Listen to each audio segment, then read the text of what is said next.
फिर एक नया क्वेश्चन पिछले साल का फिगर से आपको लग गया होगा। कौन सा चैप्टर है? Work energy power, class 11th, उसमें भी कोलिजन। और कोलिजन का कौन सा टॉपिक है? ये दोनों चिपक गए हैं आफ्टर कोलिजन। मतलब ये कौन सा कोलिजन है? In elastic collision. ठीक है बच्चों।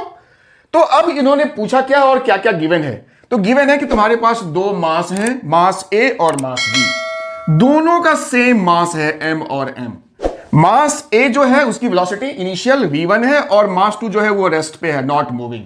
तो टक्कर होती है, कोलिजन होता है, और टक्कर के बाद चूंकि इन इलास्टिक कोलिजन है, दोनों चिपक गए, यानी दोनों मास चिपक के एक ही स्पीड v2 से मूव कर रहे हैं। तो पूछा क्या है? रेशियो बताओ, v1 अपॉन v2 का रेशियो क्या होगा, ये क्वेश्चन है। तो बच्चों अब इसको बड़ी आसानी से कर सकते हैं हम। यहां पे जो समझ रहे हैं सबसे आसान होगा, कंजर्वेशन ऑफ मोमेंटम को लगाएंगे पहले और बाद का।